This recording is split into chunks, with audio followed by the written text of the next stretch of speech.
Good morning and welcome to the Level Set. Today, I am your host, Dr. Charles L. Alexander of St. Louis, Missouri, from Homewood, Illinois. And today as usual, we have uh, attorneys Gerald T. Christmas and attorneys Larry Field. And the Mike Jones is unable to be with us today. So, we have a few things to discuss today. Um, and I think because of the nature of these options, I think we kind of get to present them in a mashup. And so it's election season, so there's always time to talk about the candidates. And also this weekend, I believe this weekend marks the 103rd commemoration of the Tulsa massacre. And so, and we also have um, the Negro League stats being added to the Hall of Fame. So, gentlemen, let's get at it. Where do you want to begin? Well, well, in pre-production, we were having some conversations uh, about the election, and we're having conversations about the Democratic nominee, and that would be the incumbent, Joe Biden.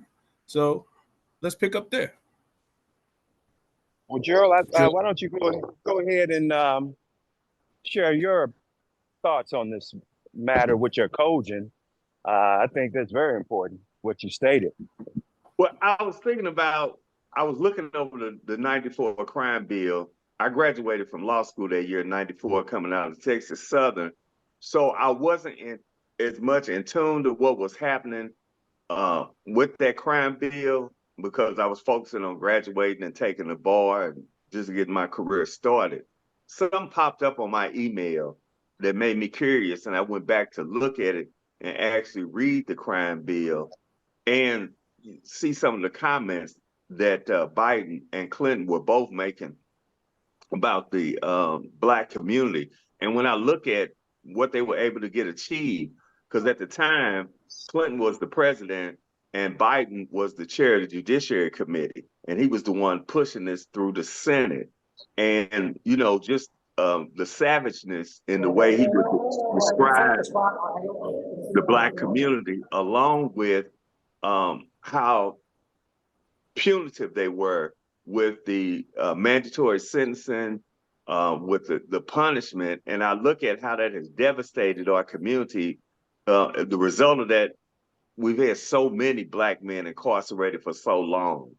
And I worked in a prosecutor's office, so I understand about, people having to take responsibility for their crimes, but prison is a horrible place. And we put way too many people in prison without any resources. Individuals go to prison without any resources and they come out with any resources. And they also come back to our community and we're expected to be able to rehab them after that.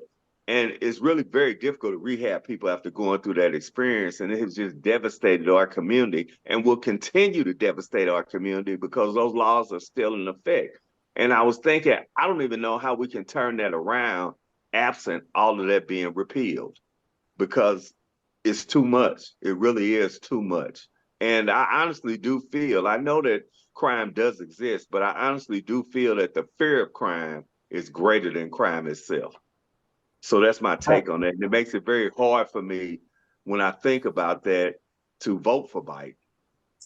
Everything you said is correct, but two things, can be correct at the same time. My thing, I too, well, actually, I was in law school, and I remember I had a classmate who worked for a representative in Illinois, so I had her get me the actual crime bill while I was in law school, and I read it, and it was devastating.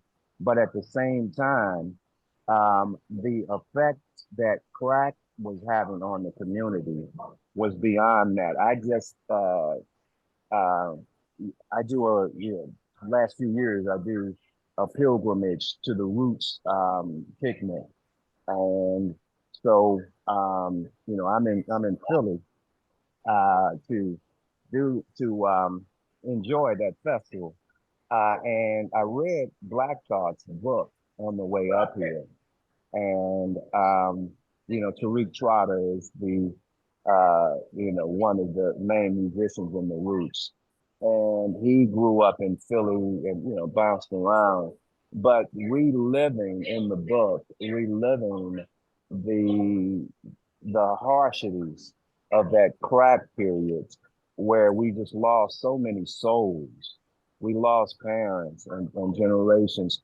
And the thing that really became something that is just unreversible is the fact that we lost the grandmothers that would raise the children when mom was away for whatever reason. If mom was working, mom wasn't around.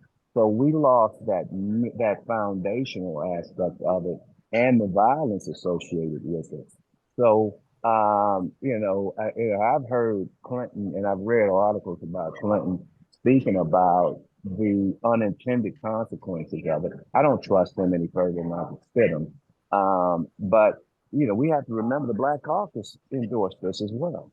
So I know that's problematic too. Very yeah, problematic. so Black Caucus, so Black Mayors, a whole bunch of different black. yeah, they endorse this too. So but see, we continue to be in a space where we don't understand that our adversaries weaponize everything. So even, I mean, we talked about it, and one thing that continues, we haven't recovered from desegregation. I'm not gonna say integration, but desegregation, because of the way they weaponize the opinion of Brown versus Board of Education. But so and I don't think we still have the metal to look at worst case scenario with these individuals.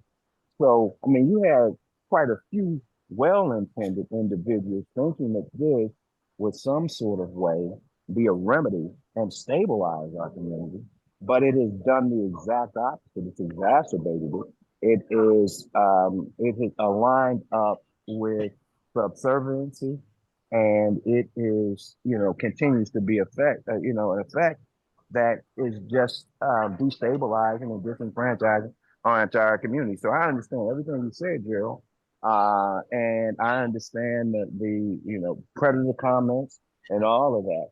But at the end of the day, we have a binary choice, and what's on the other side of Biden is an autocracy that will that's going to be. I don't even know if we'd be able to have a show during that next administration without fear of retaliation. I've been audited politically. I've had a political audit. And it is tough going up against the state, brother, because they can tie your life up for 10 years with no penalty and then come back and do just like they're doing with the major league numbers. Come back and say, "Oh, it's okay, my bad," and all is forget. No, it's not. And you cause harm. So I mean, yeah, I everything you said is correct, but at the same time, we have got to. This isn't an academic selection. This is a practical selection that we have to do. And no matter who's in there, we're going to have to push them. Because I mean, we negotiate with whomever's in there. So that's what we have to do, in my opinion. And Quick I'm not question. disagreeing with you on that. Let me be clear. I wasn't saying that I was going to vote for Trump No,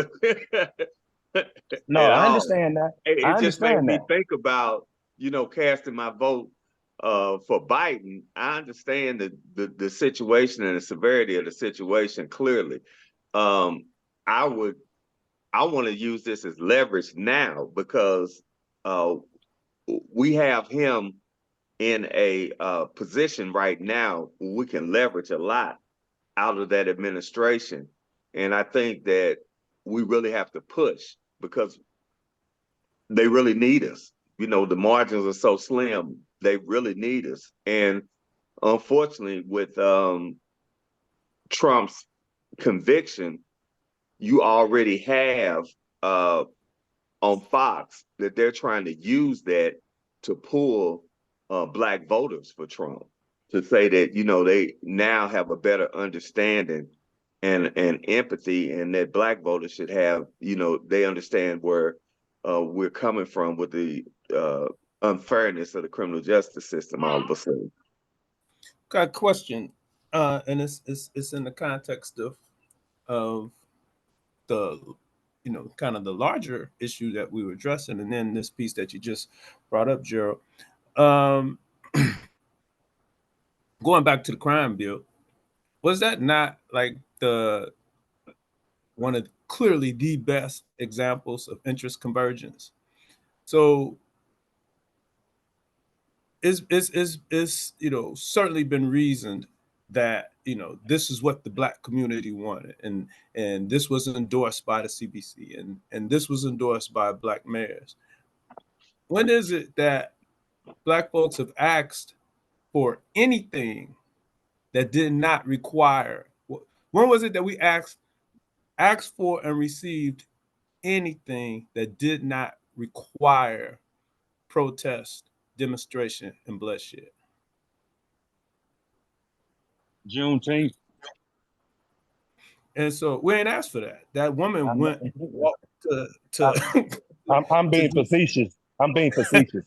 because we didn't ask for that. You know, No, we did not. didn't ask for that.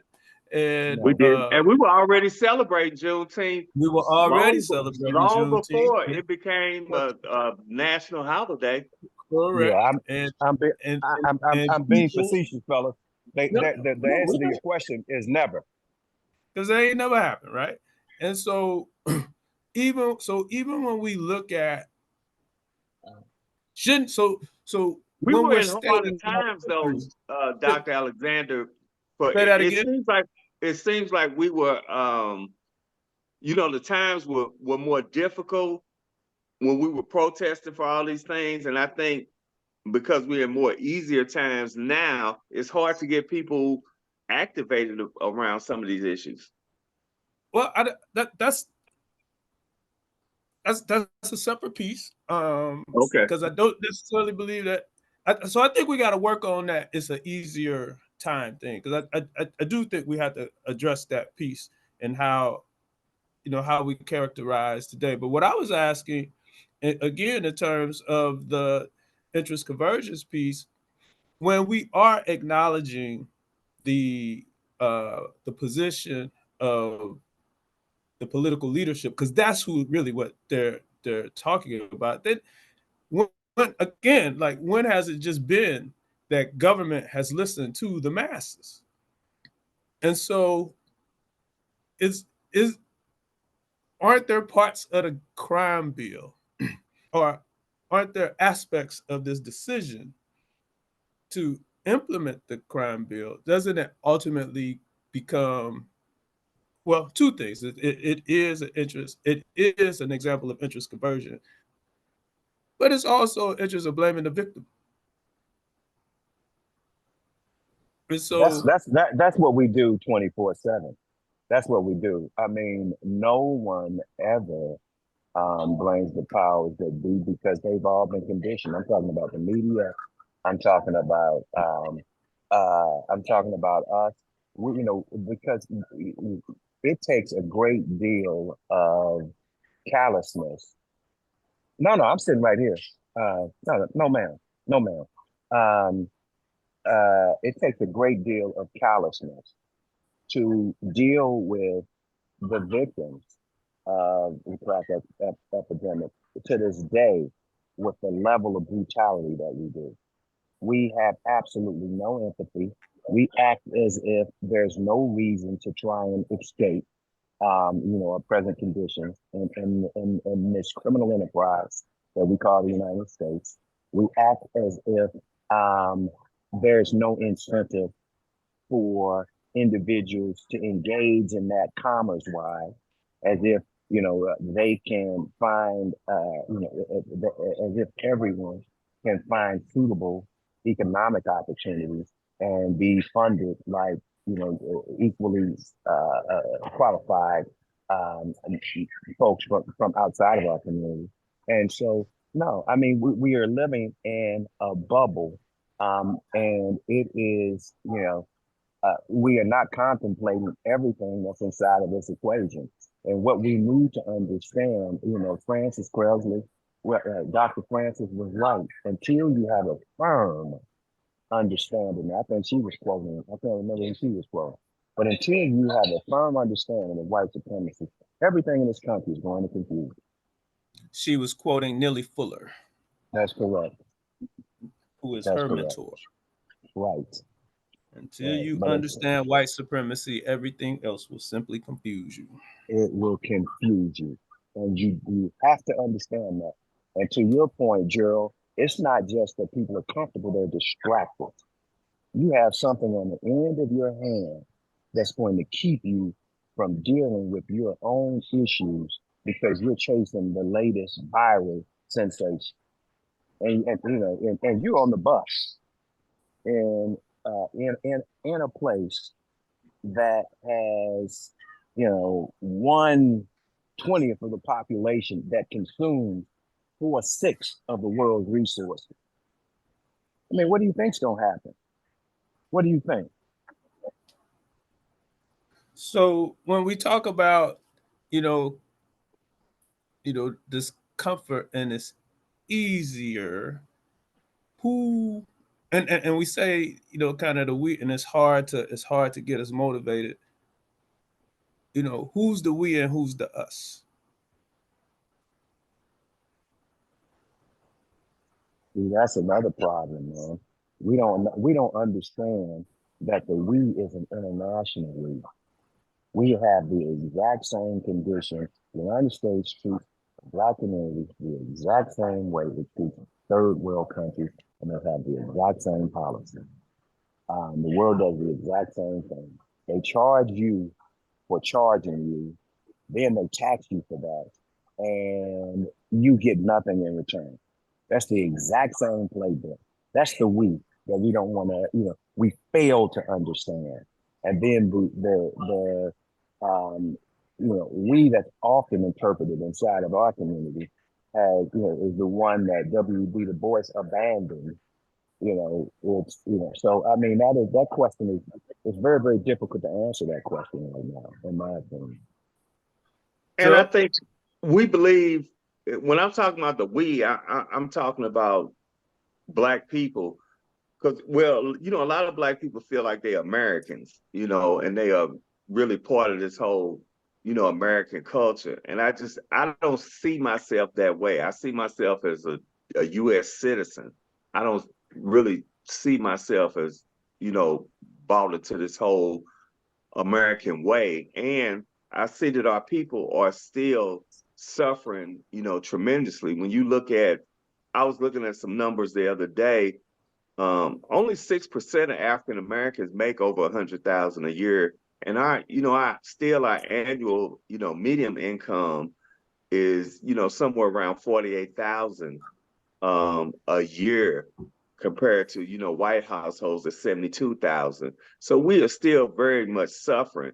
What I mean by, good times is the sense that, people can go in the stores, they can shop how they want to, they can use the dressing rooms, they can go in restaurants, they don't have to go in the back, they can travel across the country without fear, and stopping at restrooms and gas stations, and just that whole flexibility that we have in integration that our parents and grandparents and great-grandparents did not have.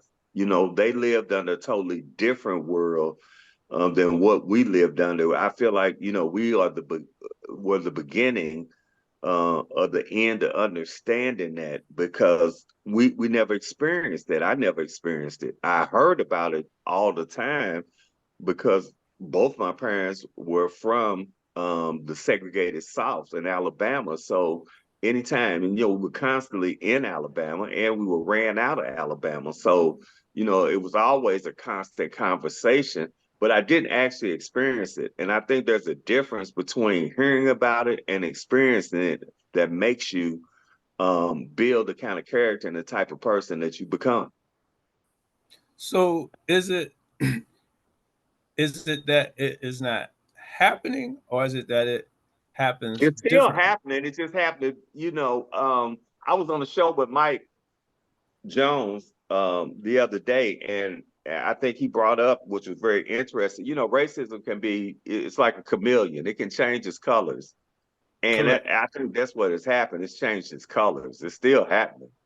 But the Correct. color is able to camouflage and change its colors and happen in different ways. But we have people that are not recognizing that too. Right. And so that's kind of what I wanted to make sure that we did, is that, like, that we can actually kind of clarify and contextualize what it is that we're experiencing now. And so and I think another piece in which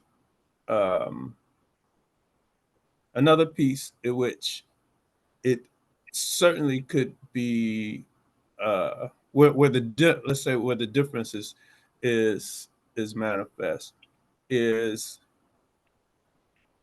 and this is particularly when you say distracted, Gerald, that group that the group that really staffed the movement is not really moving in the same way that it did before. And so I would argue that the black middle class, as long as there's been a black middle class, that black middle class has behaved in much the same way that the black middle class is responding right now. And that is, status quo. There's really not much that I think exists that could argue that fact. It's one of the points that's brought out Say by that one more Ephraim, time. that the black middle class is acting now the same way that it's ever acted, and that is to maintain the status quo. And I think Dr. King and those individuals weren't middle class back then. I haven't finished. Okay. And so and so uh and so what is missing now is that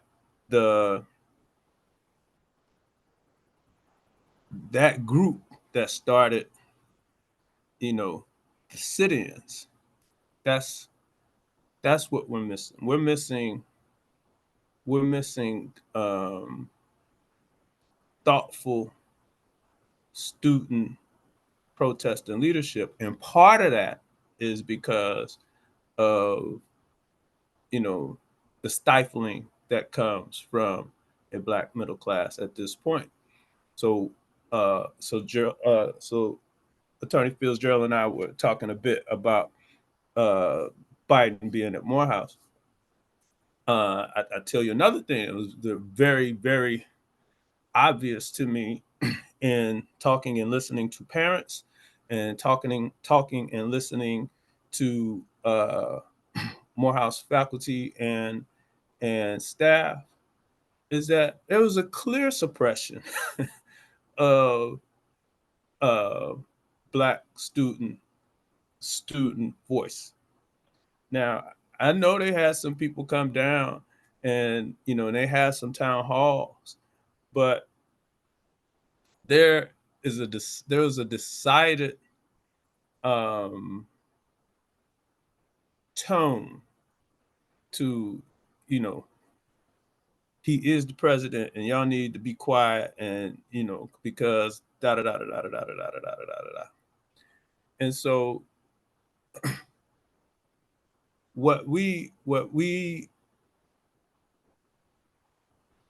think what we continue to underestimate and underappreciate was the power of the student movement during what is called the modern civil rights movement, and also as that filtered into or transitioned into the Black Power movement. But Gerald, to your point, yes, Dr. King was middle class, and so that's why there was also pressure on him from his father and his father's peers not to demonstrate in Atlanta. Mm. And so there was much, consternation and Dr. King, Daddy King didn't want him doing what he was doing in Montgomery. When Montgomery got hot, he was like, son, come on home and be in this pulpit and you ain't got to do all of this stuff and blase Skippy. Prior to when Daddy King was rising and Dodd and all of these other black men who were the power elite of Atlanta, they were cutting deals with the local political and economic powers, in terms of how black folks would move and what things that they would concede in the interest of their own movement around Atlanta. Those are just the facts, and it's probably like that everywhere. Everybody wasn't an A.G. Gaston. A.G. Gaston, publicly facing, opposed everything, but on the back end, he funded almost everything. The Birmingham movement couldn't function without A.G. Gaston, but everybody wasn't an A.G. Gaston. Similarly, kind of, as I always like to do, is go back to Booker T. Everybody wasn't moving like Booker T. Folks, oh, he was a sellout. He was a sellout. Well, he was bringing a lot of them resources that he was bringing in, he was using to fund the various movements of that time. And so, but most black middle class folks, a significant number, let's say a significant number, they opposed Dr. King. They thought Dr. King was upsetting the apple cart. In Chicago, he wasn't well received by black clergy, not in mass, and probably wasn't, like there was a faction of black clergy even when he started off in Montgomery that we don't always talk about, that were against the protests, were against him, were cutting side deals with the local government. They had a point in the bus boycott when they was like, we reached an agreement. They had not reached an agreement. That was those other pastors who were saying, we don't want to do this. You talk about Birmingham, those parents didn't want those kids participating. Those kids decided to participate. And so I think part of what we're missing right now is that agitation that comes from the student movement. And I think that's probably where we could see the impact, the greatest impact of the distraction. Your thoughts on that, gentlemen? I think integration in a sense, I'm gonna quote Greg Carr to the extent that I can, was an economic stratification, almost falsehood, but strong enough to become a safety valve in the community. Because now we have enough examples to state that if in fact your economic plight is destitute, it's not the system, it's you. And so now you have provided cover for both the system and for those individuals that enjoy the fruits of the system. And meaning, the black middle class that still are, still aren't receiving what they should be receiving as well. So you have that, that in a sense, in my opinion, that it's alleviated the safety valve. The New York Times wrote a horrible article, in my opinion, concerning Biden's visit to Morehouse, in which it characterized Morehouse students. It just shows you how much they know and how much they don't know about us.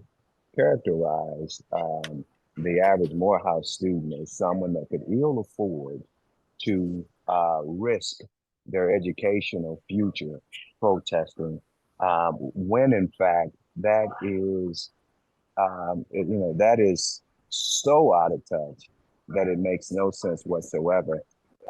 Because the fact of in many instances, your attendance in Morehouse is a protest. because there are a number of folks that could have gone anywhere in the world to school, but they decided to go, to grab something and protest the system that pats you on your head and says, "Hey, that's our boy." So I mean, but at the same time, there's still a percentage there. I mean, I got my grandmama coming to graduation. I'm not about to mess this up. I'm the first one in college. I'm not about to mess this up. So, and the notion that the administration would act the way they did, similar fashion to the pastors doing King's movement. That's a old tried and true behavior. I mean, how many times have you heard black person say, "Hey man, I got company coming over, don't you embarrass me?" And and in my opinion, that's an extension of that. It is. It's an extension of that. And and one thing that I love Morehouse about, and we were critical of this when we were in school. I remember having conversations, you were involved in, Dr. Alexander, where we said it was, um, Morehouse is a place where you would have a conservative, leaning Jew come and speak to our assembly about things that we don't agree with at all at times. And then the next week, you have a black CEO come in that's speaking, more radical than anyone else. So that duality there, is something, is the beauty of the universal or the college system. I do understand that it would, the timing and having Biden there was just problematic. And it's still, I still don't, I'm still weighing how I felt about that. I don't, I'm totally against, those policies. It's just no ifs, ands, and buts about it. What they're doing in Palestine and displacement is horrible. But gentrification is going on everywhere in the United States. That's of note, in the inner periphery. That's It's of going use. on in Atlanta. It's Eh, eh, going eh, eh, Right. it's I mean, going on all around the Atlanta University city. yeah, and So we're so blunted that we're looking, 3,000 miles away, and grandmama being pushed out of her house right there. So it is, I mean, there are just a lot of moving parts. So I do want to address this piece with King because it's going to tie into what we talk about later with Major League Baseball, um, adoption of the stats and so forth. But part of the issue with King was um, I'm not going to say class, but there was an intellectual bent that King adopted that old guard, meaning Daddy King and those folks, did not.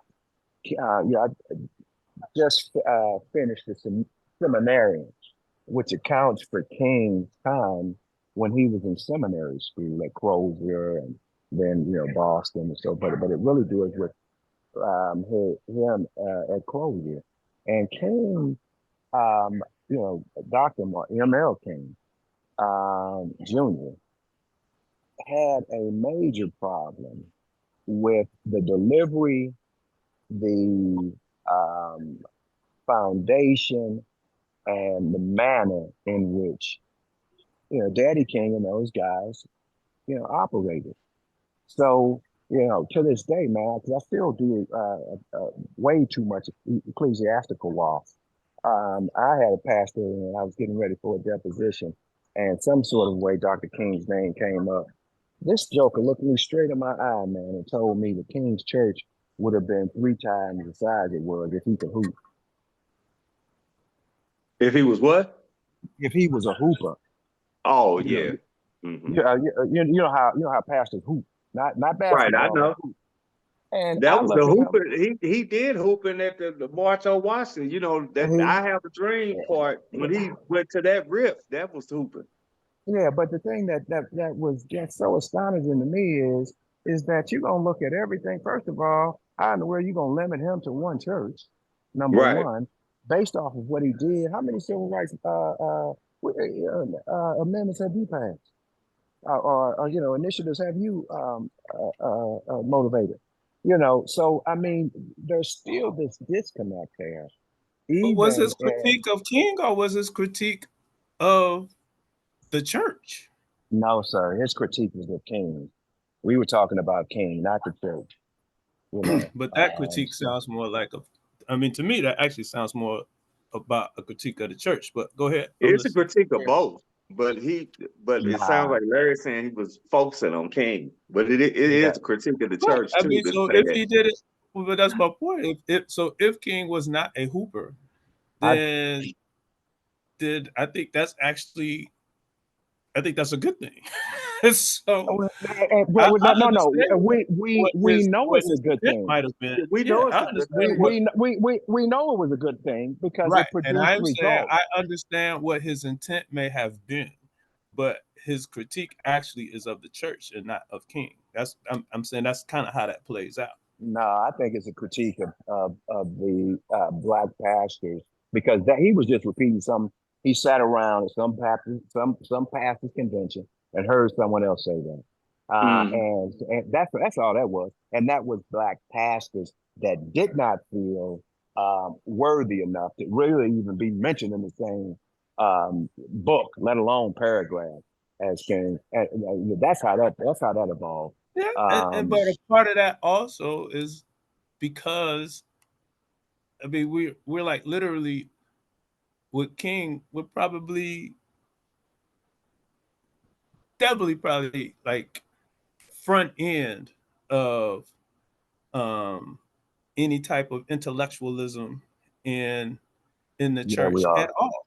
You still had, you got all these cats that are, they called to the ministry. They ain't got no formal training. They ain't, their ordination was simply because somebody said you ordained. They hadn't done any study or this, that, or the other. So he definitely brought that differently, which is why he didn't have to hoop because he brought the whole piece different because he came from a different kind of space. You just didn't have people who were generally as well read in any space, let alone in the pulpit.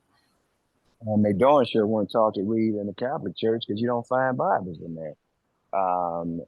So yeah, and part of that was, King had disdain for those guys, man. He had, he had a motivated disdain for those folks, man, and that's why you see the elements of philosophy, of world philosophers, in a number of his presentations, because all of those weren't sermons, and some of those could be characterized as speeches, and so yeah, but I mean, but it's just a. So I mean, my point is that we have all of this, to consider when we think about, trying to answer your question, who are we and what is the middle class then, and why there is not a sustained movement for an agrarian society, particularly in our community. The games that are being played, man, it's the same thing the games that's being played inside of the black community are the exact same games that are being played in the entire community.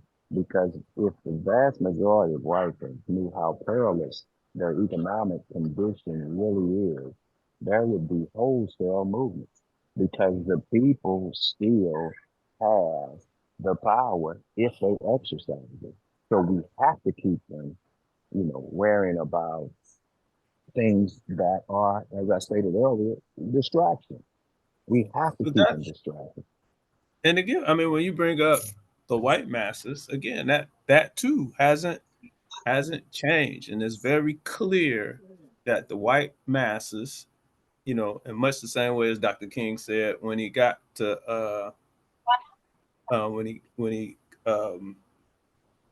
got to the Capitol and when he got to Montgomery in Selma March, is that They fed them Jim Crow, and they are no less satiated by Jim Crow now than they were before. Hence, in the midst of this guy getting, convicted felon, popularity goes up. Hence, the fact that 4 years ago or however long ago the election was, 70 million of them jokers voted for him because the imagery, the presentation, the manifestation, the outward or overt manifestation of white supremacy is what's important to them.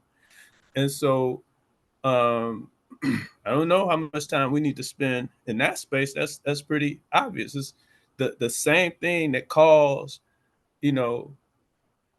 a homeless, starving white dude from the Appalachians to join the Confederate Army because because the Union allegedly wasn't being fair to him. It's the same thing that we see now. It's, so you're gonna fight for a system that has no interest in your well-being at all, and they're even more confused now than they were before. So like hasn't that part hasn't changed. And I think, kind of across the board, we have the same frailties now that we've ever had before.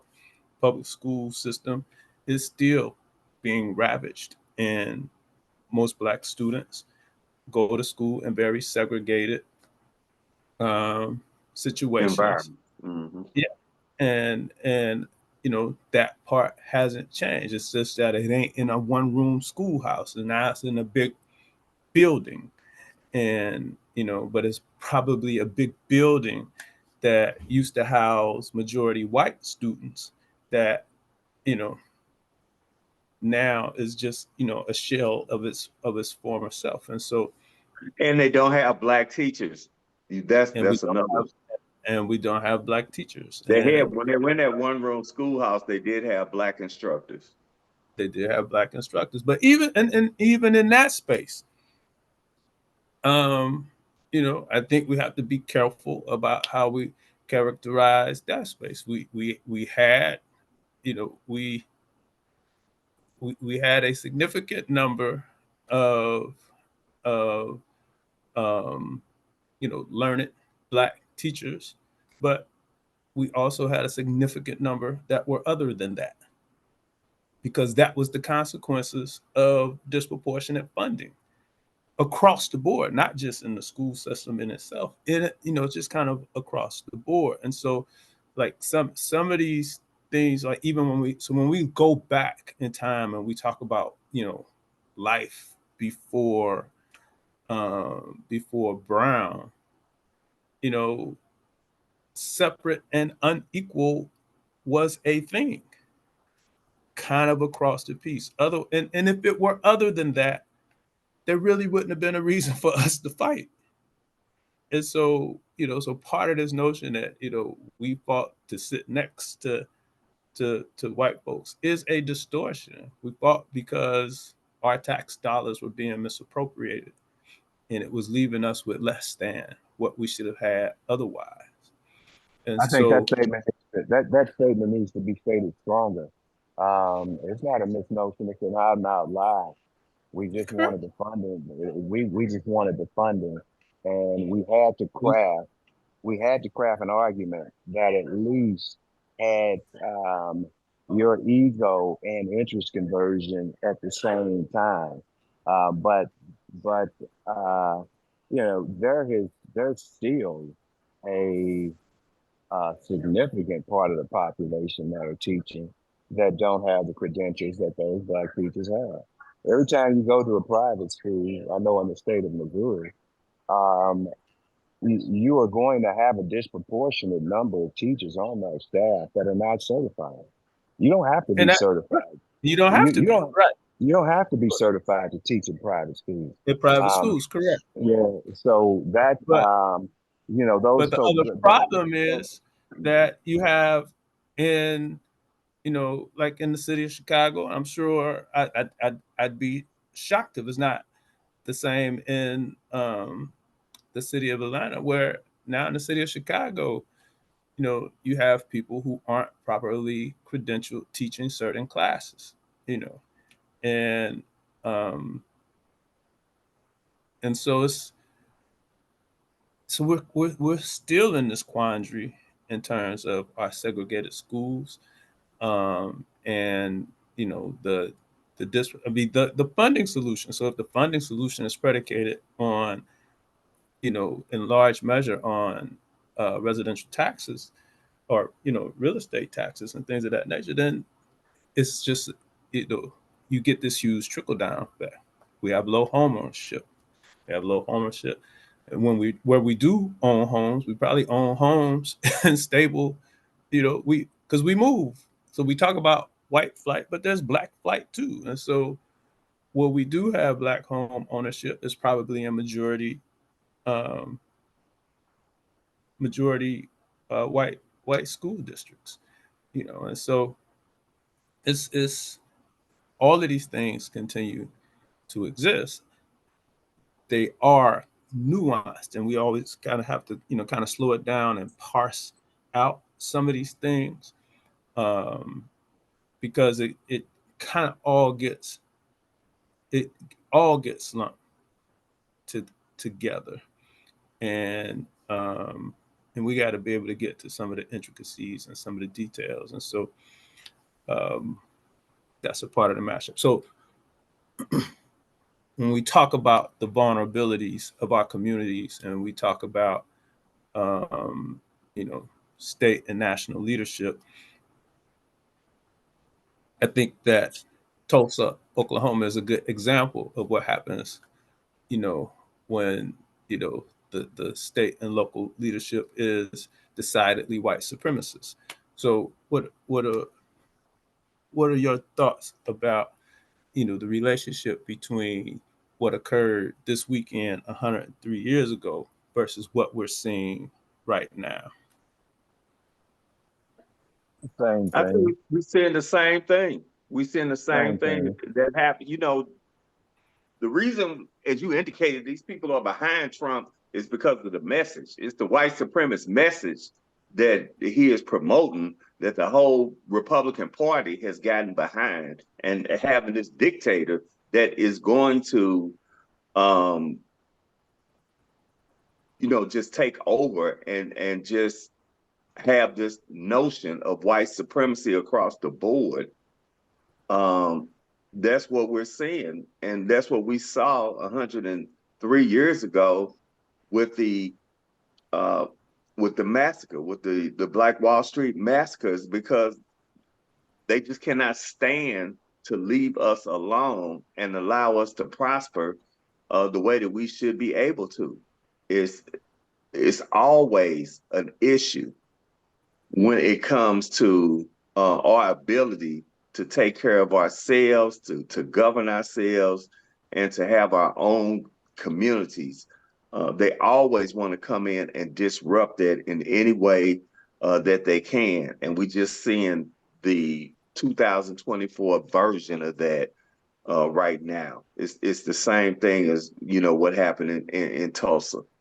They just could not stand for us to have our own. So they wanted to come in and destroy it. And that's always the constant fight that we have in this country.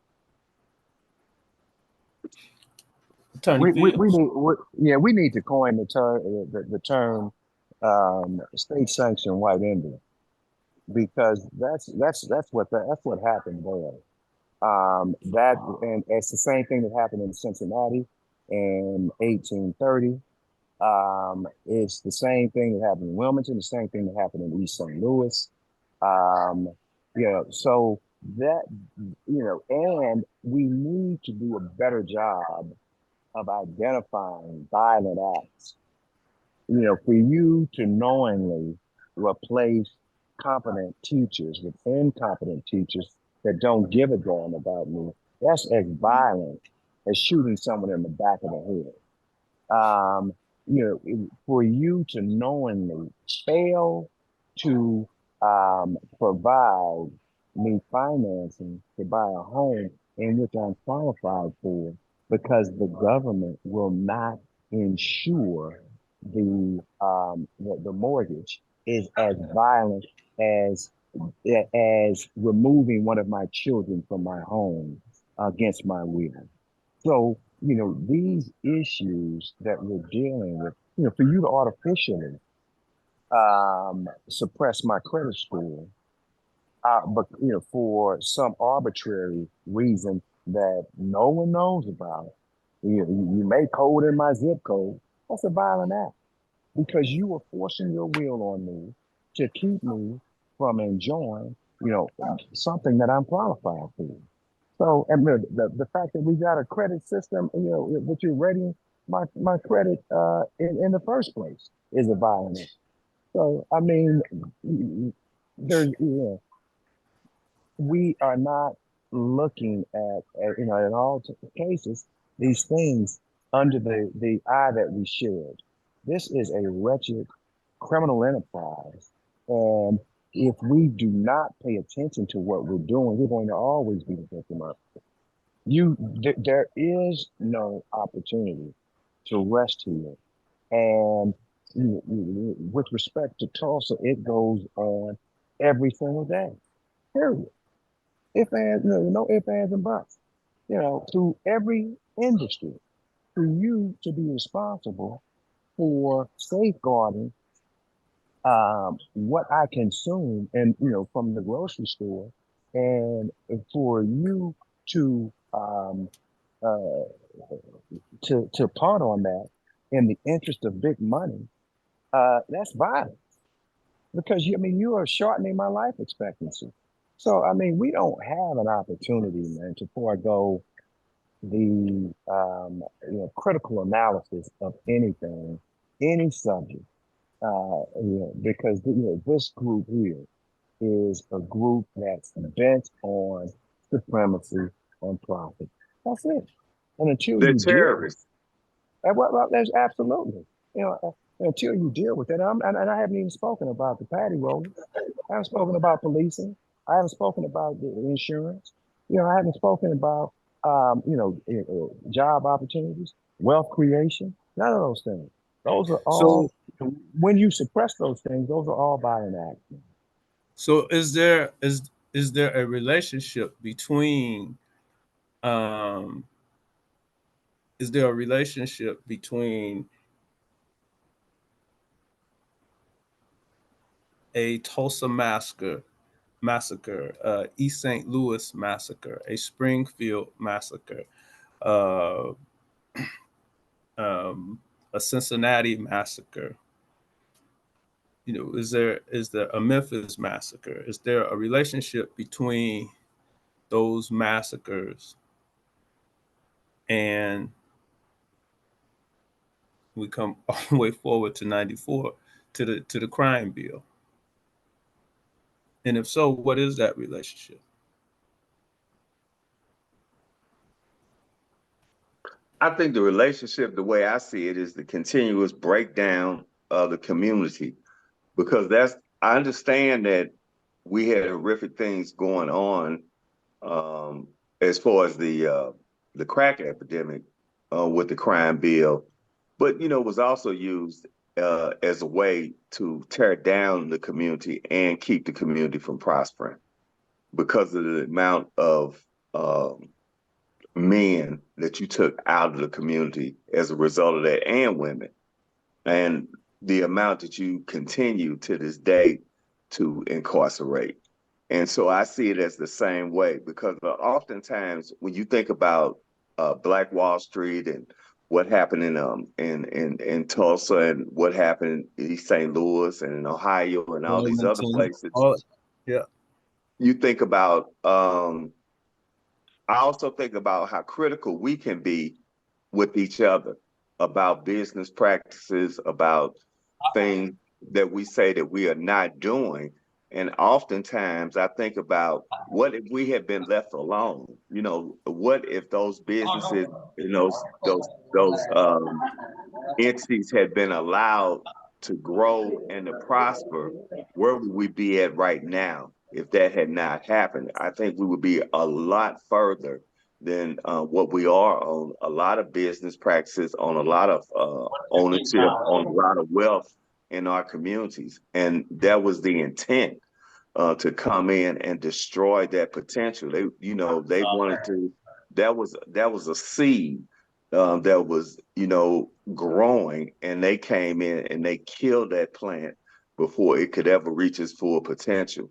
And you think now, 103 years later, where those businesses would be right now if they had been allowed to prosper, and where these people would be right now if they had not been incarcerated for so long without any resources at all, or any way to actually, our prison system is not designed, it's just purely punishment. It's not based on any type of rehabilitating individuals to make them better citizens when they come back out. It's purely based on punishment, and it's horrible. It's horrible.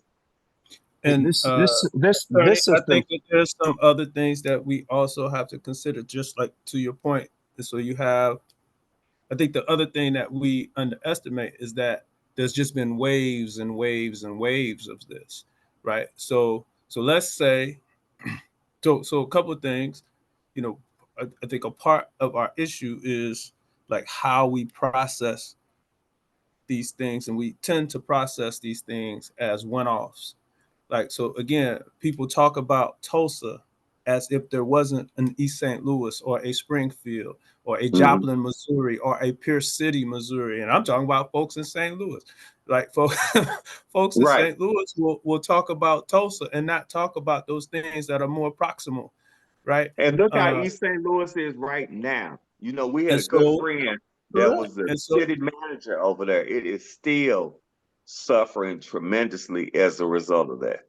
and I think a part of another, other things that we don't always consider, and Tulsa is also a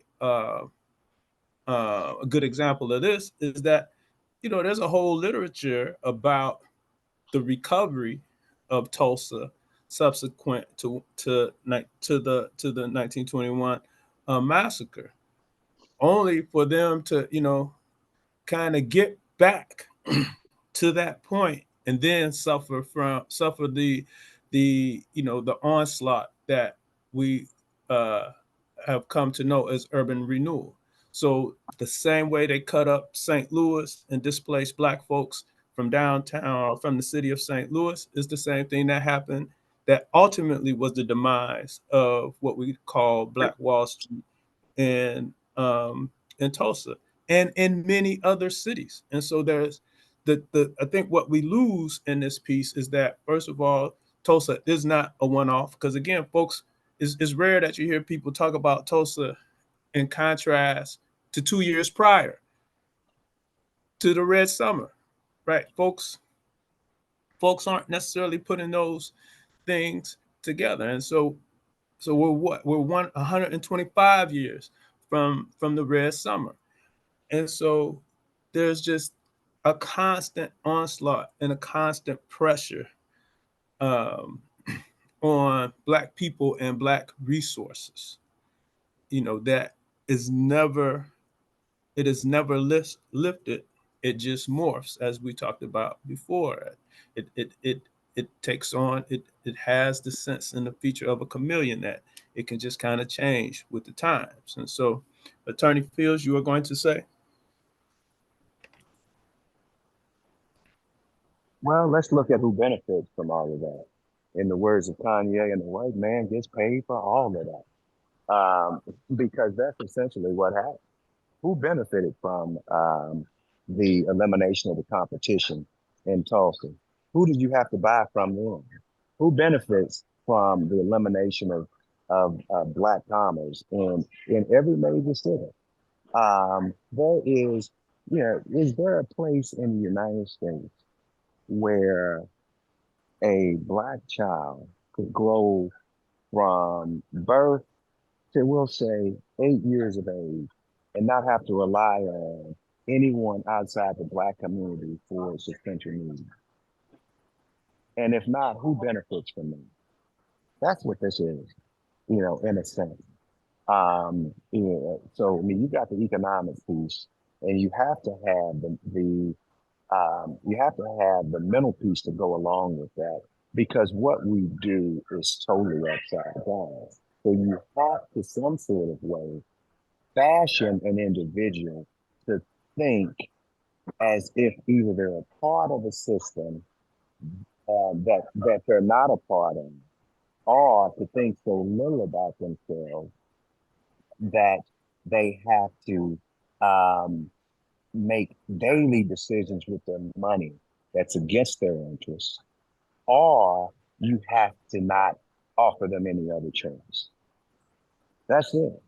I mean, everybody in the world, I can guarantee you that if we ran a regression analysis right now on the indexing of Black shoppers and Black spending, we could probably find no less than 20 different, very well researched articles studying us and identifying them. That's a major aspect of what this place does. That's a major aspect of what imperial powers do to Black countries. And so, I mean, it's the same playbook around the globe. There's no different than what France has done to Congo, no different than, what Britain did to Hong Kong. Not all of it's the same. It's the same playbook. And they're treating it. We don't understand that collectively that we are. I mean, we fail to realize that collectively we're our own nation. Well, And one of the reasons, Larry, that you like what you're just noting is that I think in those parallels that you just drew, you can kind of see very clearly the impact on the impact of the pressure to assimilate. Because when we look at French to the Congo, or any of these other clear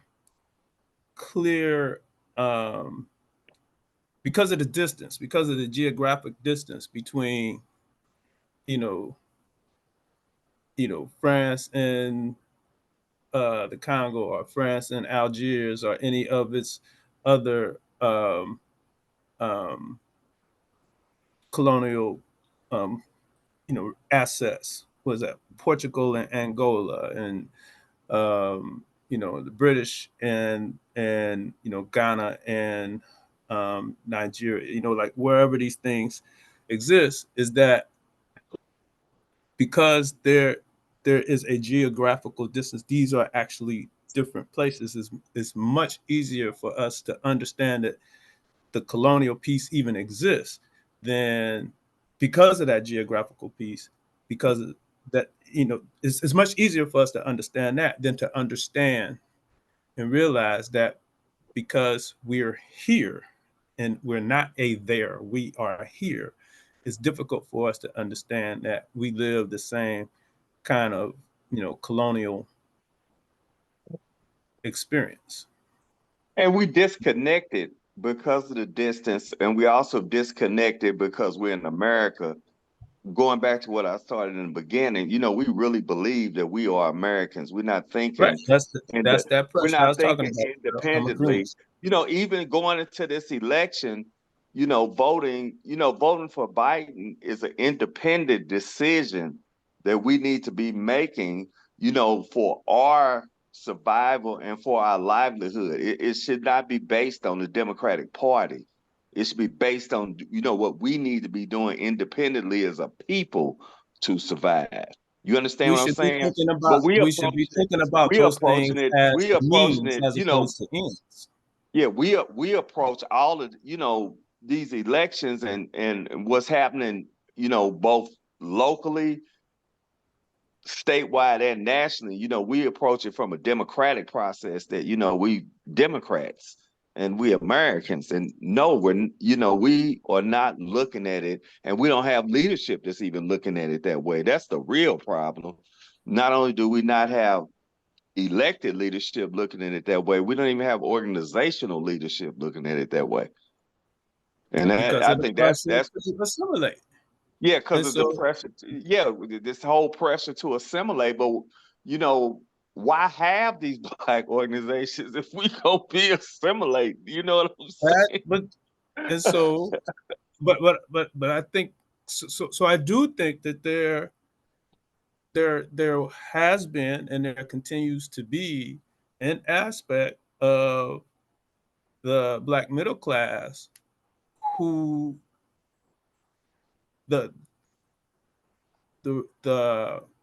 resource acquisition is about being close to white folks. I just don't think that is the intent of the masses. I do think that is an intent of a significant portion of the Black middle class. And so they do things in a way that makes the larger, Black constituency vulnerable to interest conversion, because that aspect of the Black middle class is intentionally seeking to be close to what they perceive to be the white power structure in order to leverage us.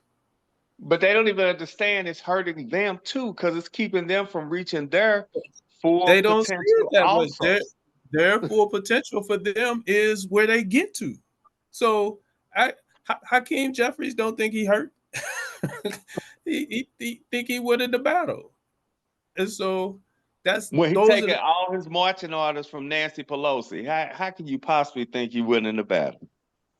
Because he's the highest ranking person at this point. I mean, he's next to the president or whatever. And so, like in the Congress, so he's this is a win for him individually. So the problem becomes is that there you go. Big win for him individually. There you go. That is the point. But that's my point. Yeah. But I think that is the whole problem right there. This whole. But that's not a new problem, is all I'm saying. We keep thinking that that's a new problem. That's not a new problem. That was a part of the problem between King and the NAACP. That was a problem. And, that's why the NAACP didn't want, they didn't want, active protests and all of this kind of stuff. They thought it was more respectable and more practical to go a legal route. And so, that those things have always existed. Yeah, you're correct. You are correct. They have always existed. And that's why W.E.B. Du Bois left the NAACP along the same lines. That's one of the reasons. Along the same line. The major reason, according to a number of writings, is their stance on integration and using our children to integrate. Why in the world are we putting our babies out there like that? I was in law school before I really had a grip on how brutal an undertaking that was, to have our children suffer the wrath of an entire criminal enterprise. And, we never talk about the impact that, folks that we have, to this day, we allow mainstream Black comedians to mock, like Louis Armstrong and what he demanded and so forth. That's a whole nother situation. It's, I don't know, man, this is a nuanced issue. And as a parent now, a nuanced argument. I would never. I don't necessarily disagree with having our kids be on the front lines. The thing is, what is it that our kids are fighting for? What is it that we're fighting for?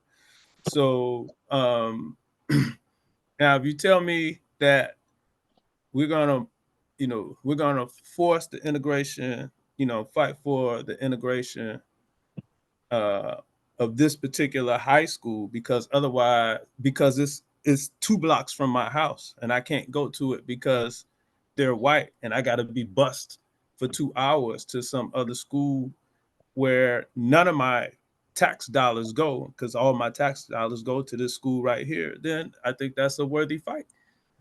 And the family just has to endure that, and they have to support their children in so doing. And so I think we have to look at all of those things in the context of which they happen, and then make our judgment about the relative strategy to it.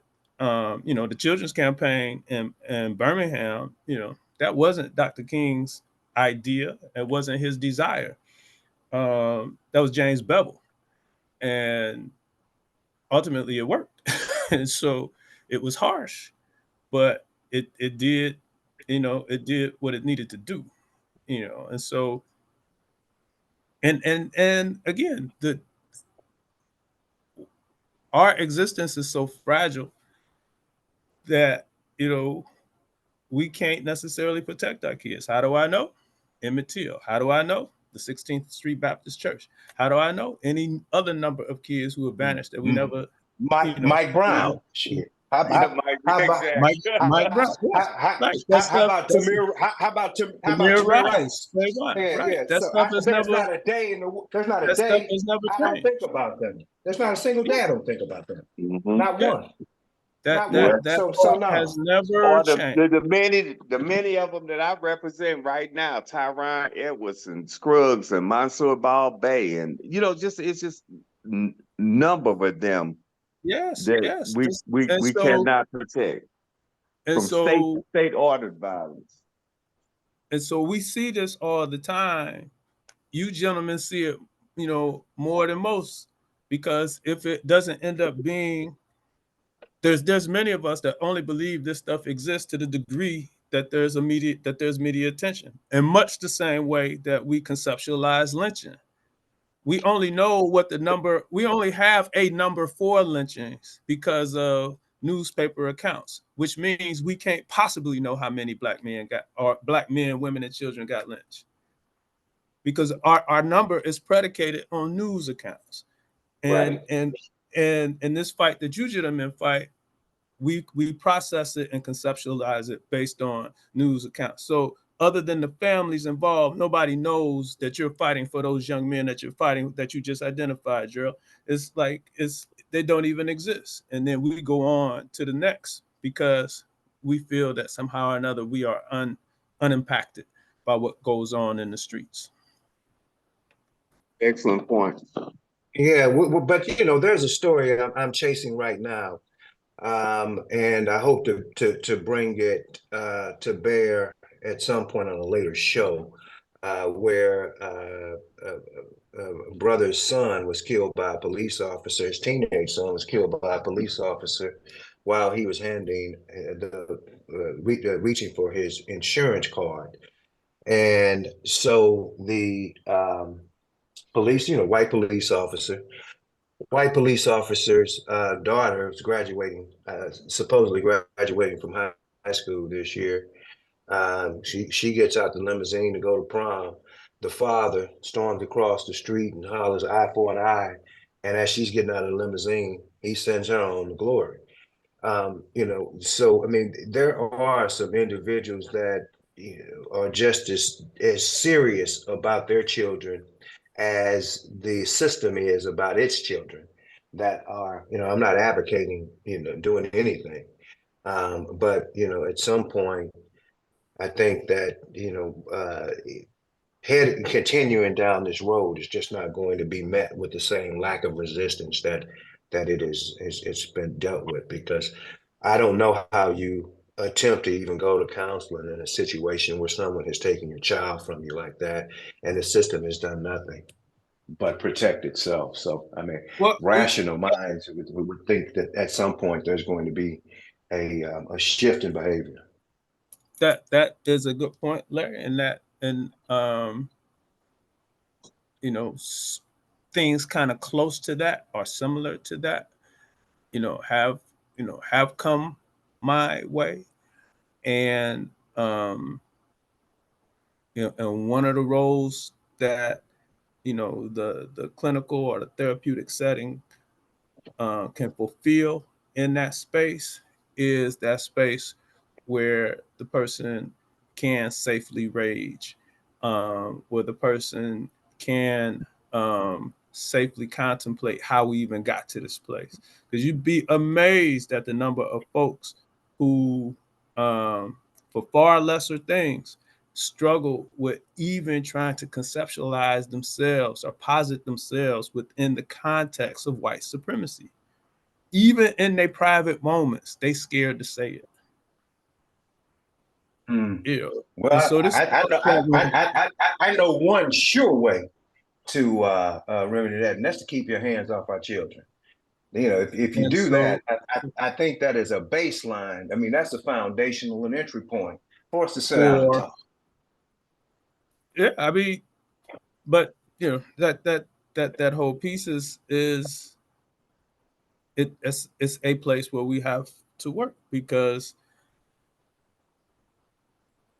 there is a degree. I mean, we're really kind of confused, and that, again, that's a function of the pressures, where we have segments of the community who willfully, to earlier point made, who willfully, send their kids to the belly of the beast. And then we have a group that has no choice but to send, at least they perceive life that way, that they have no choice but to send their kids to the belly of the beast. And then you have, a smaller but significant percent that are really just at the, they're vulnerable, right? So they're just Yeah. at the whim of the largest system in society. And so this is kind of what's going on, and we have to be able to we have to be able to break it down in that regard. So again, we had Tulsa, we had all these other tragedies. um Today we're facing an incumbent who is in part responsible for the crime bill. We got another guy we got another guy who looks like the people of Tulsa, who looks like the people of East St. Louis, the state sanctioned terrorists of Tulsa or East St. Louis or Springfield. This is what we have to choose from. My thought, as with other things, is part of how we make these choices and part of how we kind of write our minds for the fight we have to fight is to be able to kind of contextualize these things. And so if we find ourselves dealing with a crime bill, do we have to consider, like, we're dealing with a president who was part and parcel responsible for the crime bill? Do we have to also consider that those things that were used to justify the crime bill were really manifestations of state sanctioned violence? Yeah, absolutely. Absolutely. That is, and so essentially what we have is we have an arsonist that's trying to get credit for putting out the fire. You Is that what started the damn fire. they You started?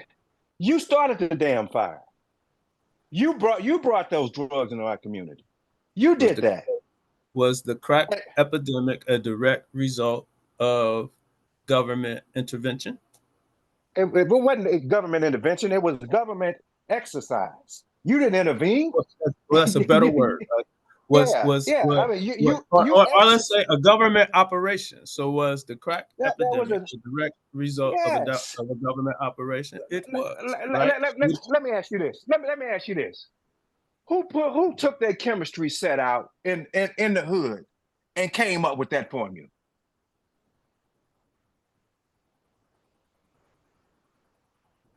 I don't know who. I don't know either. Who I taught don't them how to really sell know. crack? Somebody And brought so, that formula to that Who community. brought that? Let me ask you What- this. Let me ask you this. Who was responsible for leaving train cars full of guns and notifying everybody that need to know about them unattended from LA to New York. And Who did that? So and no, so man. I mean, what, so that, what that is that's our another part. So what happens is, just as was stated earlier, we victim blame because if I put you in a depraved situation, I cannot number one rightfully choose, and I love this, Gerald. That what I'm about to say, I cannot rightfully expect for you to go hungry. There was a case in Italy not long ago where a guy was accused of shoplifting, and the Italian magistrate stated that under no circumstances should any state ever question a man's dignity nor his action when he is driven to steal for hunger. What in the world does that say about the Black nation in the United States? You've created, I mean, after Reconstruction, you did nothing to right the wrong that you had done. Only thing that you did was pass down the epigenetic injury from slavery. We don't remember anything that happened before 1619. The only thing you did was pass that down here. And you have gone as far as to eliminate so the disconnect from what our ancestors had put together during that time period on how to overcome what we're done. Because we can go back to the Colored Convention and we can go back to David Walker's appeal. And if we follow what, the David Walker, what the Colored Convention did, Carter G. Woodson, if we followed what they said, we'd be free as a bird. But all of that has so been those suppressed, things, and you're doing. but those Yeah, things we yeah, just have but to fight. Those we got to things. fight, man. I Yeah. know we do, but we haven't. I'm talking about where we are now. We haven't. So We have not. those things still merit, ongoing resistance. And so yes, all of that is a manifestation. And so, but I think people, have to be clear. And I think the same is, I mean, we don't think about it in terms of this guy in New York, the guy that Denzel portrayed in the movie. I think the same thing happened for. I think that guy, in those circumstances, with bringing the heroin into New York and then up and down the East Coast. I think that was the prequel to what we saw with the Iran-Contra affair and the United Absolutely. States funding the Oh. cocaine trade through Cali. And I don't think that guy that Denzel was portraying came up with this, this just drug pipeline. I think he too was a Ponzi for the United States government. That's a And fact. That is a fact. He wasn't even the brain of the organization that he was running. He was not yeah, even. I haven't read much on that, but I did watch a documentary, and the individuals that he told on was the one that was running that operation, and that whole piece about Frank was fictitious from what has been reported by other sources. correct. But Freeway, And so, but Freeway Ricky was able to do everything that we saw in Snowfall. He did no, all he of that did. on his own. Yeah, he did what he did, and he paid the cost for that. But no, I'm he, being facetious. I'm being facetious again because he had governmental help. I was about to say, but that all kicked off with with them with pumping it governmental in. help. But like most folks don't even know what they're watching when they watch Snowfall, right? Yeah. And so they don't understand it as such. And so that's the relationship between, so that's another example of the government having us coming and going, right? So they create the crack epidemic and then create the crime bill to squelch it. Right. So I All mean, of like the I said, violence that's associated with it. you're arsonist and volunteer firefighter, and you want us to Absolutely. say thank you. appropriate That's metaphor. what And but that's, and again, it's in the context of that they then blame us for saying, we want, better policing, right? But they created the circumstance that led to, black politicians saying da da da da da, and then because you wanted to do that anyway, you did it, and then blamed us for doing it, even though you created the circumstances for it to occur. And I'm glad we're having these critical people have to kind of understand. conversations right Sorry, now, Terrence. because those are the conversations that we need to be having at a mass level so that we can try to get as much as we can for our people out of this election. Because we know what the In all decision elections. in all elections, without a doubt. But we're in such a critical one at the phase that we're in right now, especially when you look at the verdict coming out this past, what was that, Thursday that the verdict came out? Thursday afternoon. And the fact at the way that the white supremacists are approaching it, the way they, in their own party, the way that they are eliminating individuals that are saying that they should respect the rule of law. The gentleman's name in Maryland that's running the for governor, the former governor that's running for the Senate seat in Maryland. They've told him when he said the people need to respect, he said that before the verdict came out, that they need to respect whatever it is, the verdict and the rule of law. They told him, you just ended your campaign. Yeah, and you just that's did what it they're with your doing across campaign. the board. That's what they are doing across the board. If you are saying right now, and you're in the Republican Party, that you should respect this verdict, then we are done with you. And I don't think that we really appreciate the relative risk and threat that presents for us, and that's why we don't. That's what I'm saying. We don't appreciate it at all. That's the thing that is so terrifying about all of this. We just think that all of this is a joke. If we think it's all a joke, if they are not going to follow any kind of a rule or order that does not go their way, and we are not, we caught up on everything else, but what we need to be focusing on this issue. We really too assume with P. Diddy right now to even focus Correct. on the election. Correct. P. Diddy.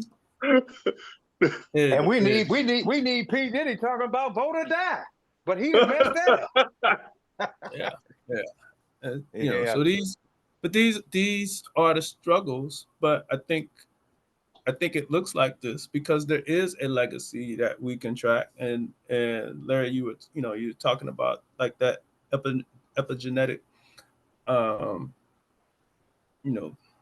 transmission. These are real things. So if this stuff happened to us, it necessarily had to have some implications. And so every day we're literally seeing the implications of the constant onslaught.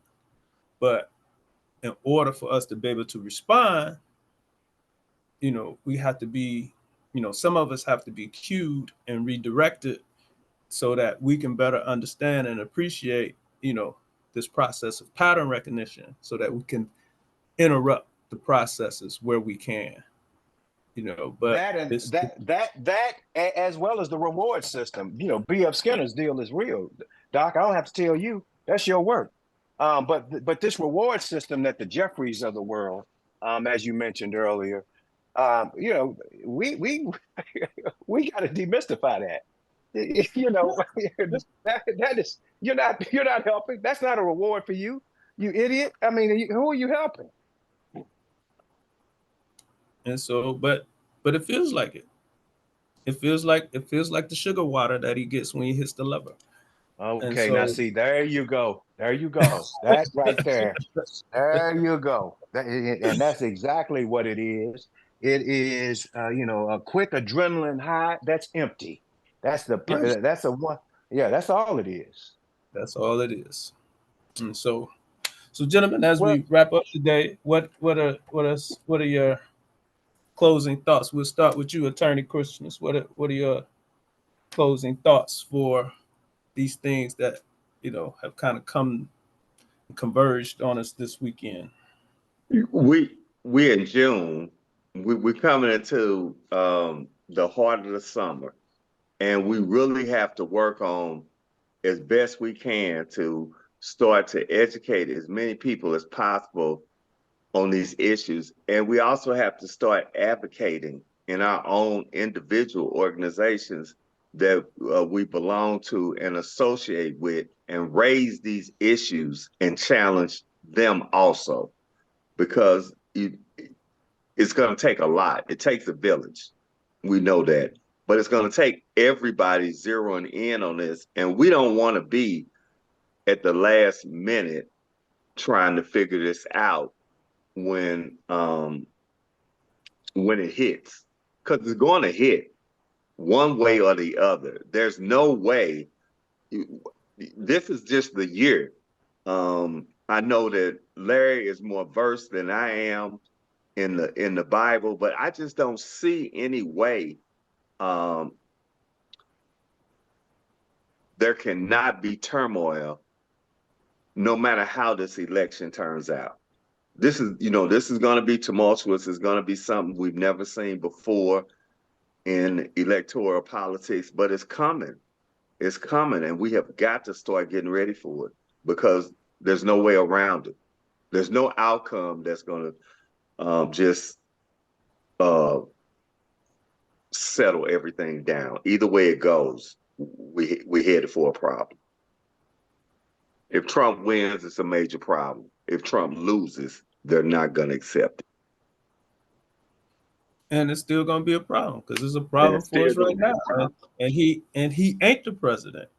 Right. He ain't the president. I mean, so that's a part of the issue that we have to reconcile, is that, so we keep saying, anything but him, but it ain't good right now. And it wasn't good before there was a Trump. So, so we have to kind of grasp that. We got to kind of grasp that reality in terms of, so what is it that we need to do in response to the realities of And the we can peril? anticipate that there's going to be many distractions thrown at us to keep us off base. That's the pattern, right? And so yes, we should be able to anticipate that. But again, we kind of struggle in that space.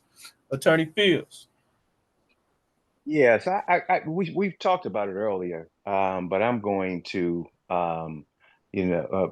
we talked about mentioning it earlier, but we didn't get to it. But I want to address this issue of the merging of the Negro League stats with the Major League Baseball, Right.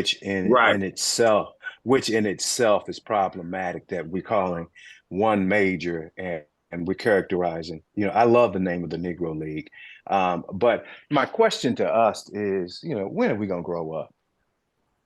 Why in the world do we still hold these individuals as the equivalency of normalcy? Right. This is the exact same thing that has been done over and over and over again. When King dies, we adopted him. We bring him into the fold. We select what his accomplishments were that are noteworthy, and we move on. They've even done that to Brother Malcolm to some extent. They've done it. They put Harriet Tubman on a stamp, for Christ's sake.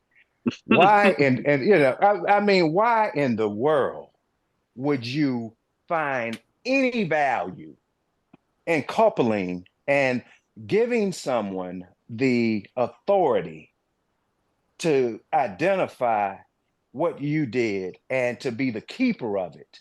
It's the equivalent to me. It's as ridiculous as allowing the curators of the Rock and Roll Hall of Fame determine what Black groups are worthy to be inducted into a so-called Hall of Fame.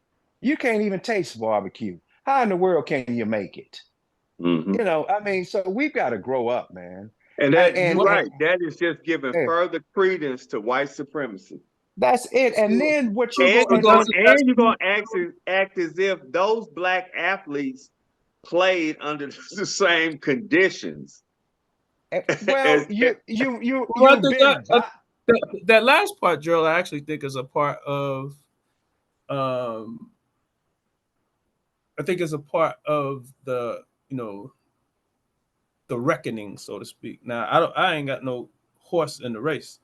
I don't necessarily care about that subject at all, beyond the fact that it will help people to understand and stop misrepresenting what the Negroes were and the Negro Leagues were, and what perils face them real time. I don't really have a vested interest in the statistics part of that, but I do think I have two thoughts, and one is that there's, you know, for years been recognition by us of the Negro Leagues. I don't know what that has meant in dollars and cents.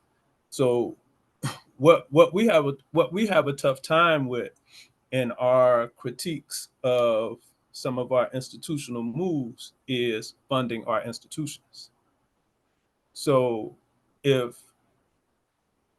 we funded, you know, those things that are associated with the Negro Leagues, I would imagine it may not, you know, there may not have been necessarily the same interest in the recognition from the major leagues if the entity could actually stand on its own and stand apart. But given that that ain't really the history of the Negro Leagues, then it also makes sense that, you know, literally we looking at, you know, an acquisition of a brand. well, the time for funding is when the players were in their prime, when they could have played, when they should have been taking up. And so, but yeah, Should they, well, so no, that's no, hold on, well, hold on. Let me finish.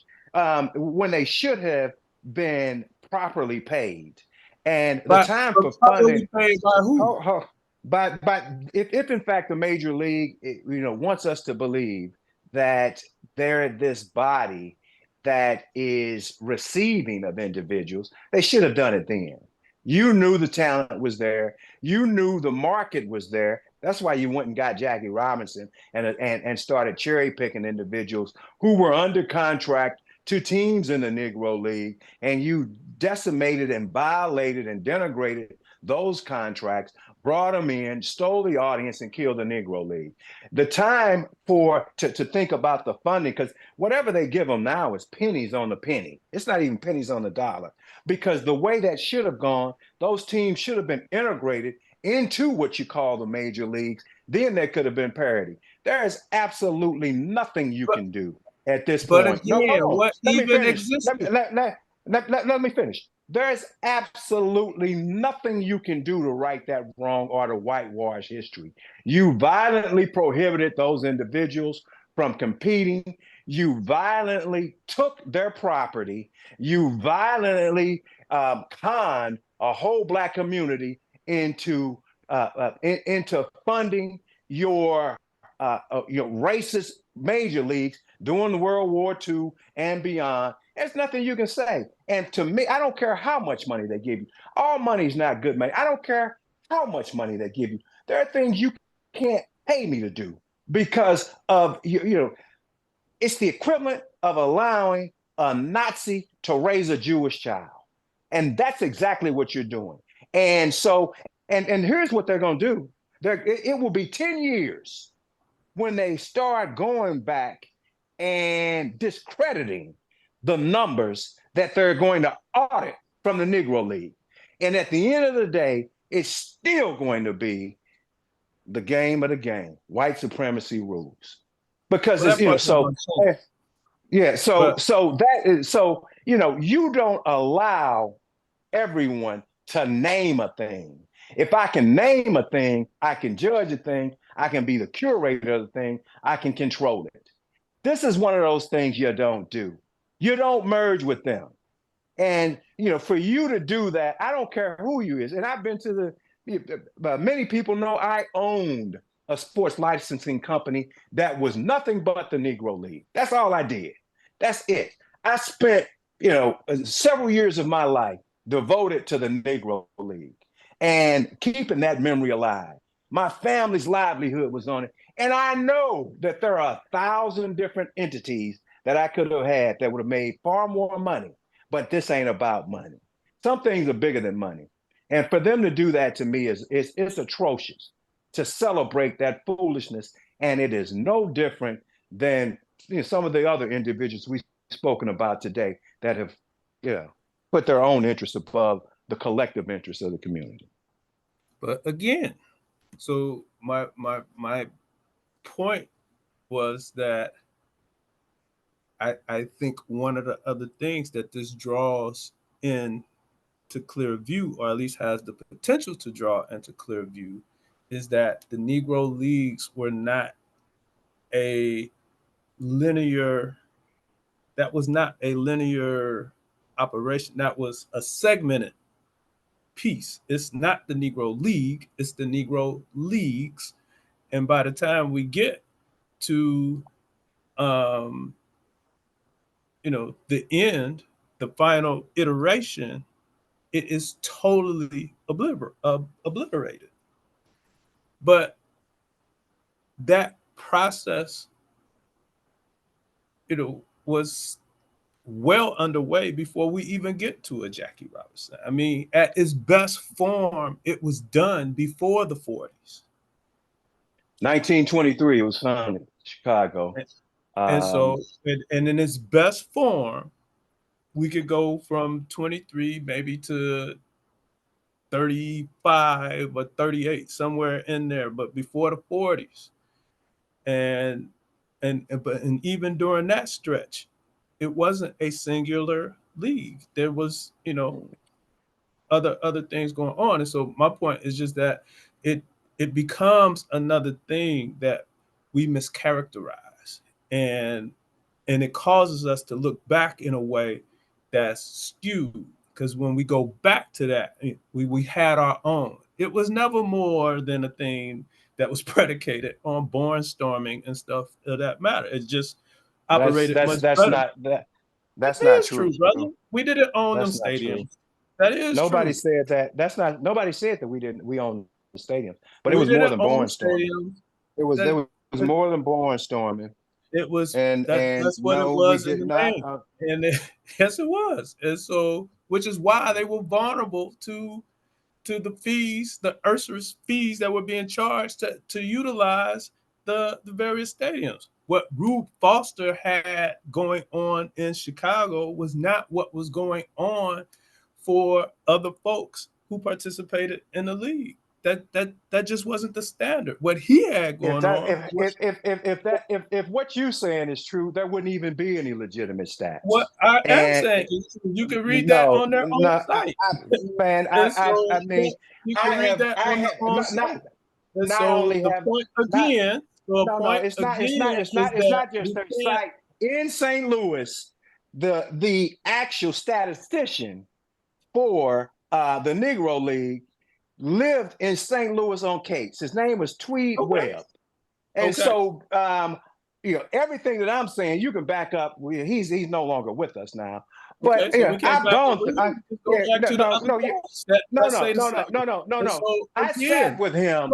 I've sat with him. I've gone through. What's not what you can't argue is that so, I mean, if we had the financial stability that we look back and say that we had, then we wouldn't have been vulnerable to the things that occurred. That is just a fact. Okay, so what's that mean? That is just a fact. That is always going. Okay, okay. Whoa. But that's the point. Okay, the point is that okay. Listen, and that's how we have to. That's how we have to process these things, as opposed to looking back for this grander than type of piece, and then all we're left with is Black folks can't have nothing. And that's not how this stuff happens. That is a because total that's mischaracterization not a of total what mischaracterization. happened, what That the is goal kind of what was. happened. How? That Okay, is man, I'm not talking a now. total Hold on, man. mischaracterization. It's That is total what happened. mischaracterization No, of it's not. the entire genesis of it. The genesis of it was to create That's a league on par. You're never going to have the same resources that they have. So, you know, precisely, and they never that's did. not so that's not even the question. But not And having the same resources no, doesn't hold prevent you on. from having your I'll own even, league. I'll even go further. Bring that to common day. Everybody on this call could almost add another zero to your annual salary if you went and worked with the system. Everybody on the call, we've all made a determination that we're going to make more money than we would in other areas, but not optimize our money because we have certain things that we espouse that are anti to white supremacy. That you go into creating a Negro League with that mindset. And the mindset was now when we get to par, we're not going to go plucked individually. We're going to go as teams, just like and we're going to sell intellectual rights, you know, just like the not the Spirit of St. Louis, just like the owners of the Hawks did to the NBA. They still get residuals for life from the TV contracts that they get. So when That did was that the happen, mindset. Larry? So when did that happen? So when did what happen? What you're proposing? When did the Negro Leagues do that? When did they do what? What are you saying? All this When stuff did you they? said, what you should have did in order to be able to integrate into the league. I'm telling you what the plan was. This was So when did it Rube happen? Foster's dream. You tell me when it happened.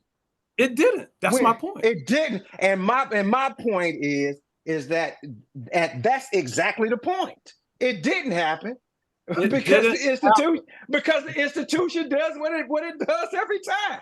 So no. Which is So my this point. notion. So the notion Which is that exactly my point. so knowing, you know, the way that the institution handles things, you know, and preserves things is, you know, does not give me hold on a second. Does not give me I was motivation. actually talking, and you started all of this. No. Does not. No, this is my whole subject. You know, you asked me my ending statement, and this is it. But I was responding, and you started talking. No, I hadn't finished. I hadn't finished. But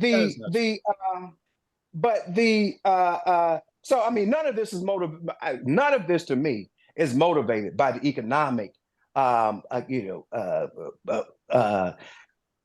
incentive that you can receive from an institution that controls economics, in the society. So I mean, that's fine. I mean, if in fact that's the motivation for it, we're doing it for the wrong reason. If what's the motivation for it? The economic incentive. But the point on the economic piece of it is that if we have institutions, we have to fund them. If we don't fund them, then we're vulnerable to losing our institutions. That was kind of the point.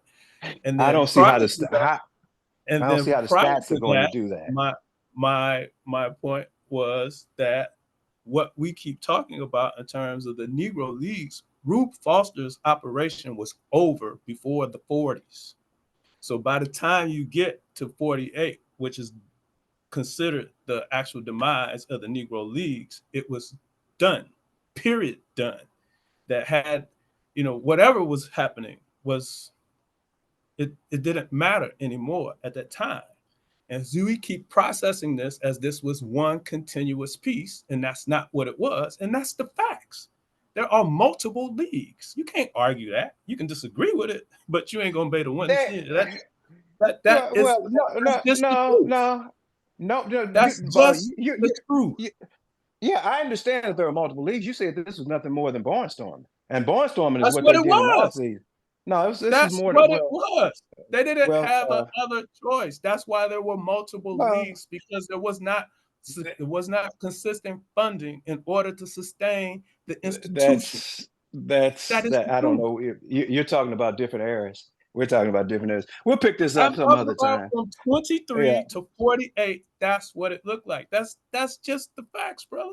Those so those that is just the facts. And so those uh, are that has been a perpetual issue that is not across okay.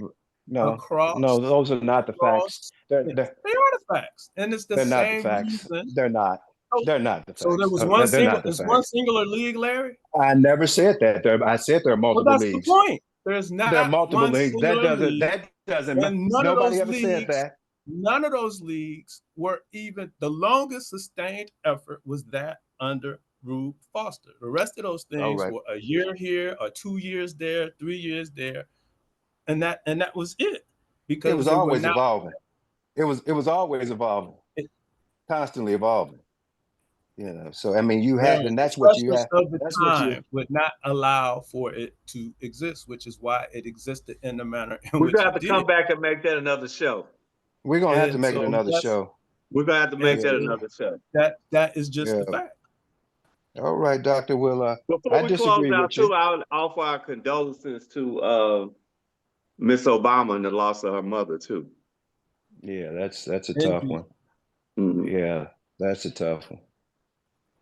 That is a tough one. Yeah, absolutely. What are your closing statements, Doc? And again, we find ourselves in a moment that looks like a place that we've been before.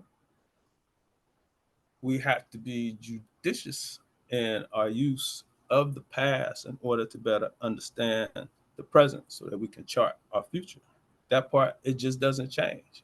And so as we're looking at this weekend, again, 103 years ago, Tulsa, Oklahoma was being demolished as a community, or as a collection of communities. Are we any more or less vulnerable today than we were, in in Tulsa in 2021? In 1921.